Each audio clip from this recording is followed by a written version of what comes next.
Wow, friends, what an amazing Passover. We left Egypt, we crossed the sea, and we're ready to journey to receive the Torah. There's actually an age-old custom of the Jewish people to study the Pirkei Avot during the Shabbats following Passover until Shavuot or until Rosh Hashanah, depending on the community that one comes from.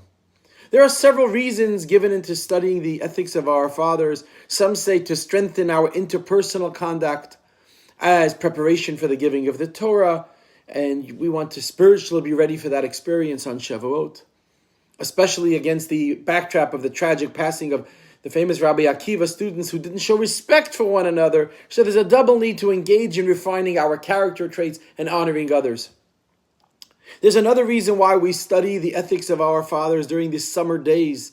It states that the body's inclination to awaken with the sunrise and lean towards freedom and liberation from moral constraints, meaning in the summer people are more loose. Therefore, proactive treatment is prioritized. How do we do that? We strengthen our ethics and our righteous paths in the teachings of the Mishnah of the ethics of our fathers. So I'd like to today focus on a Mishnah, a teaching in the ethics of our fathers we start learning this weekend. One of the famous teachings, which is becoming widely used, a phrase in the legal world, it's actually from Ethics chapter 1, verse Mishnah 6. It states as follows. Rabbi Yehoshua ben Prachia, famous rabbi, said 3 things. Number 1, make for yourself a teacher. Everyone should have a teacher. Number 2, acquire yourself a friend, a real friend. And finally, judge every person favorably. This man, Rabbi Yehoshua, he was the head of the Sanhedrin, like the Supreme Court and the leadership of the Jewish people, during a very difficult, turbulent time before the destruction of the Second Temple in Jerusalem. At that time, the kingdom of Judah was torn apart by internal competition among the Hashmonaean kings, Hyrcanus and Estrabulus and Yanai. Unfortunately, there was infighting in the Jewish community. And the struggle of the kings casts light on the emergence of a group of people that were not a benefit for the people as a whole. They were called the Sadducees. They were a group that were against the Pharisees. They were people that corrupted the teachings of the Torah. So Yehoshua, the rabbi, great Rabbi Yehoshua, ben Prachia, as the leader of the Pharisees group, he had to navigate through a maze of intriguing, complex interests. He had to try to really work hard to keep everybody on the same page, which wasn't easy. So he said in the Mishnah, the statement, judge every person favorably. That means even when you have turmoil and tension, and the Israelites are assumed to be righteous, and you must judge each person and teach the righteousness of our brethren. This is what Rabbi Yehoshua said. He actually establishes here the famous presumptions of innocence, as you know, innocent until proven guilty. Saying, what does that mean? That every person is presumed righteous until proven otherwise. So therefore, if you hear a story about someone who sinned, or you heard gossip about someone, seek the interpretation that absolves and justifies. Now, of course, the saying sounds humane and pleasant, but has nothing to do with us. But think about it. Think about someone personally wronged you, whatever it may be. And you may say to yourself, how could I judge that person favorably? How could we interpret for the good when we know the case directly, we're intimately involved, and we know it's ugly, it's malicious? After all, the world is full of corrupt people who don't stop at anything. So why should we assume they meant well when it's likely that they meant harm? May it be, you hire a worker, and then he acts negligently. Should we assume maybe he has something going on in his life? Maybe there's someone that's unhealthy, he couldn't be focused, or something else going on? Or let's say your child returns from school with a note from the principal that your child lost control and he broke the classroom door. Should we argue that it wasn't the real him and justify his behavior? When it comes to us ourselves, it's hard to judge other people favorably. And if it's proven that it was him, that the person was wrong, perhaps maybe bad friends influenced your child. And if it's proven that he was alone, we might argue that it's not really his fault. He maybe just wanted some attention. Maybe he didn't have a father at home. I mean, the human mind can justify anything, especially when it comes to ourselves, because we always want to justify ourselves. So we look into the Mishnah, and Rabbi Yehoshua says, having done as kol ha'adam the kafschus. What does that mean? Many interpretations do indeed narrow the instruction exclusively to cases when the likelihood leans towards innocence. It's always easier to judge others favorably when it leans towards innocence. The language in the Talmud, Tractate Shavuot, says, judge your fellow favorably. And Rashi, the famous commentator, says, when you see your fellow doing something that could be judged, both as a sin and as innocent, judge him favorably and don't suspect him of sin. So clearly stating that this applies to your fellow, to someone else. It doesn't talk about, and not to every degenerate out there. Someone that you know, judge them favorably. Similarly, Maimonides argues that Rabbi Yehoshua, when he said judge a person favorably, he's referring to a righteous person who generally is a good person. They do things righteously, or maybe to an intermediate person whose act can be interpreted equally as culpable or innocent. We're generally talking about good people. But when it comes to a wicked person who has accumulated, already has a reputation of depraved behavior, there's no commandment at all to judge him favorably, even if the act is ambiguous, and even if it could be interpreted positively, because that guy's a wicked person. So thus, regarding a rasha, a wicked person, whose act appears evil, there's no need to judge him favorably.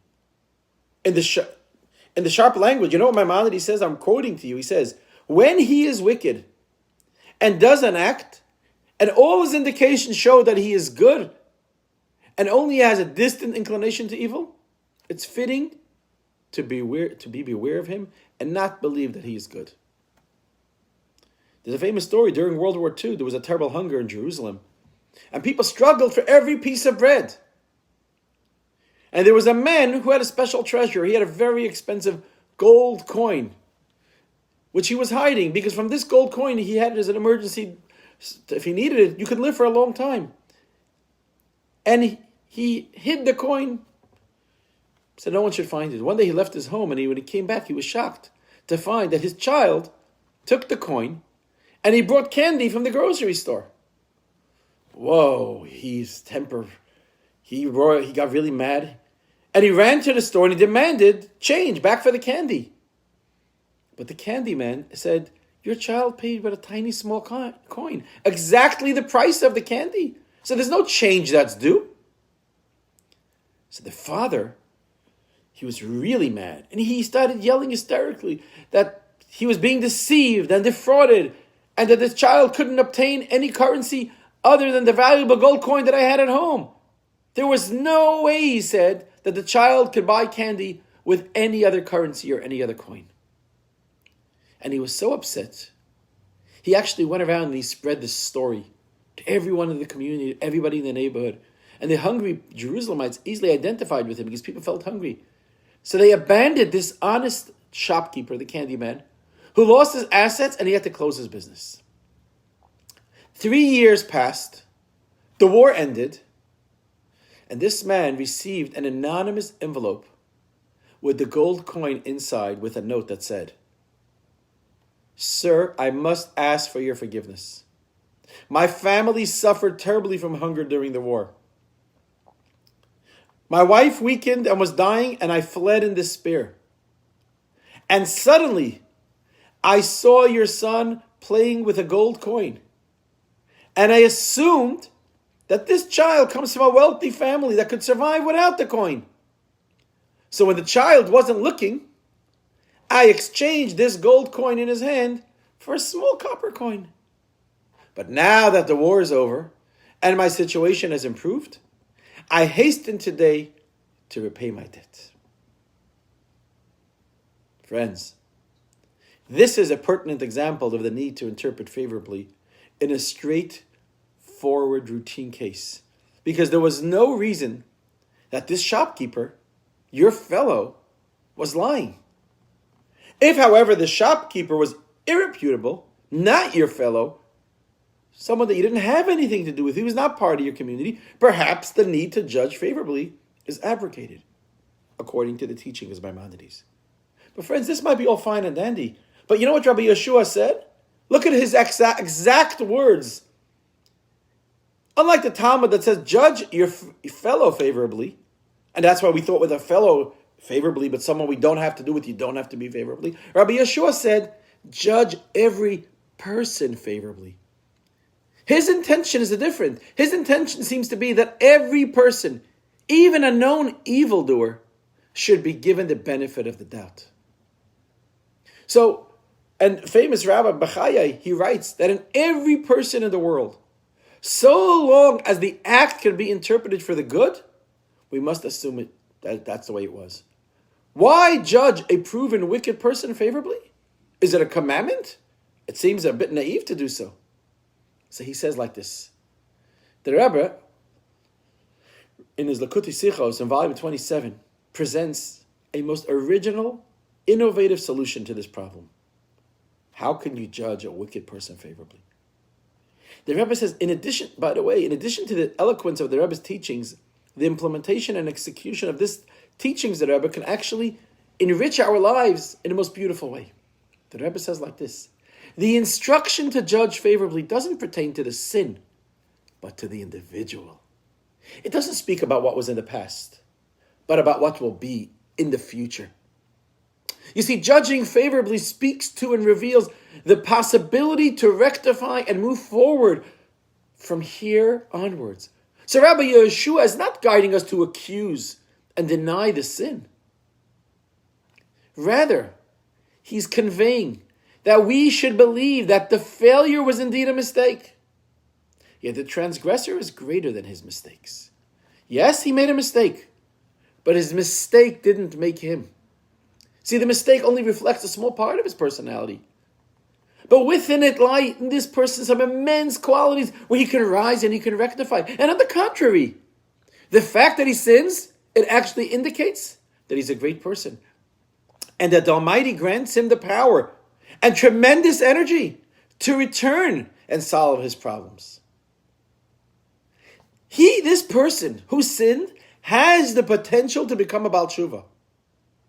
Someone who repents, which in certain respects is even greater than the level of a tzaddik, a righteous man. Judge every person, kol ha'adam, which means favorably we must judge kol ha'adam, what he means to say. The entire person, the complete person as composed of a pure divine soul that never fails. Even the soul of a sinner himself. The soul itself is pained.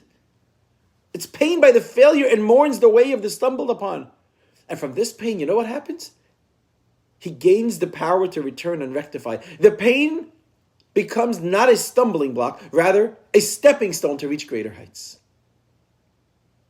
When we judge the sinner favorably, and we emphasize his ability to rectify, it reveals, it awakens the good within him, and brings him back to being even better. And therefore, regarding, let's say, a craftsman who didn't do his job properly, and he demanded double the payments, instead of shouting, "You're a cheat and a thief, and I don't want to see you anymore."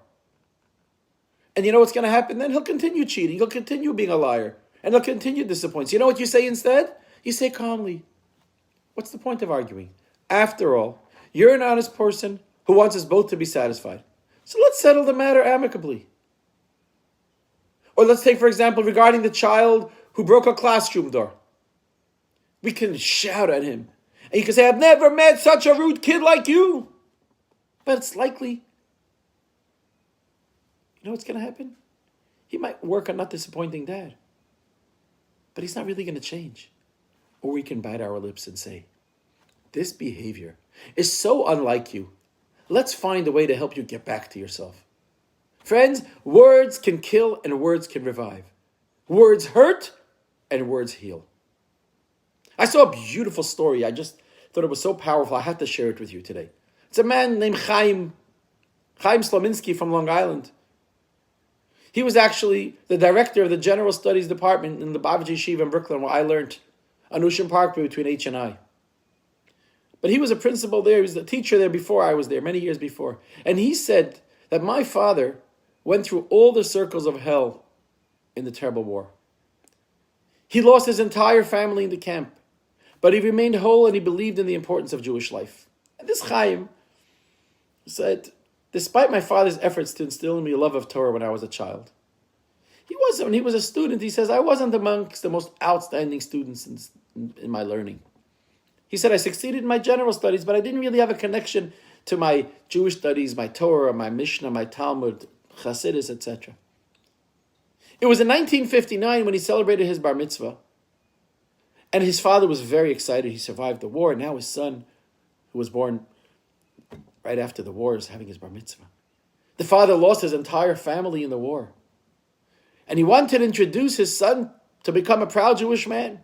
So at the age of bar mitzvah, one evening he informed him that he arranged for a special meeting, a private audience, to meet the Lubavitcher Rebbe at 770 Eastern Parkway, the Chabad World Headquarters, in honor of his bar mitzvah. He said, when I told my schoolmates I was going to meet the Lubavitcher Rebbe, one of them said, are you ready for the exam? I mean, the Rebbe doesn't give blessings for free. He might ask you several questions about the Mishnah and the Talmud that you learned. And then he gives his blessing. Whoa, the color of this young boy. At that point, he was a boy Chaim. Drained. He couldn't believe this was happening to him. He says, why do I have to give my father so much anguish before the Rebbe? He's going to ask me questions. I'm not a good student. I really didn't learn well. I don't really want to go. I'd rather just tell my dad, I'm not going. That's it. He came back home and he said, Dad, I'm sick. I can't go to the Rebbe. But his father said, no, but sonny boy, it's your bar mitzvah, and with that, we must go get the Rebbe's blessing. He said, all night I turned and tossed in bed and I prayed for a miracle to exempt me from this meeting with the Rebbe. He's going to test me on something and I don't know it. My father's going to be embarrassed. I cannot do this to my father.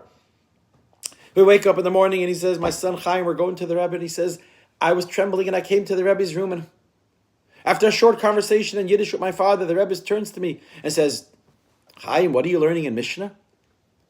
He said, I replied to the name of the tractate I was learning. And the Rebbe raised a question about a specific Mishnah. I felt a shiver. He said, this was the only Mishnah out of the entire tractate of the Shisha Sidra Mishnah, which has actually 4,192 Mishnahs. This was the one Mishnah out of the 4,192 that I was proficient in. Why? Because a month earlier, I received an assignment in class, and I had to work on one specific Mishnah and know it by heart. And it was as an assignment because I wasn't behaving. But because it was an assignment, I had to study it so well that I didn't forget it. He said, the Rebbe initially asked me a simple question on the one Mishnah that I knew. And I knew the answer. And then the Rebbe delved deeper with more complex questions. And after the first question, the Rebbe posed a complicated question between the first part of the Mishnah and the second part. But I prepared this one Mishnah so well because it was an assignment. I had to stay late in class to do it, and I had to know it so well to be able to go home that night, that I knew it so well with all the commentaries, that I was proficient in every part of the Mishnah, and I answered every question the Rebbe asked me. When I left the room, my father lifted me up and he said, Son Chaim, my dear love, I knew you were destined to be a great man in Israel, but I didn't know you would be so great to this extent to make me so proud. You hear the story, one could be inspired by the Rebbe's divine spirit or his immense love for Israel. But perhaps the truth is even more simple and more powerful, because it's a truth that we can all emulate and implement in our own lives. Because the Rebbe, what he did was he chose to illuminate an angle in a child that was brilliant and perfect to demonstrate how connected he was to learning. How the shortcomings we judge in ourselves could be washed away when other judges us favorably. And so it is on an individual scale. Yet so may it be on a global scale and on a cosmic scale. That the Almighty God should judge us all favorably, and thereby ushering the most favorable judgment of all, the coming of Mashiach Tzidkenu, the return of all our hostages, and the ingathering of all of us from the exiles in the holy land of Israel. May it happen speedily in our days. Amen.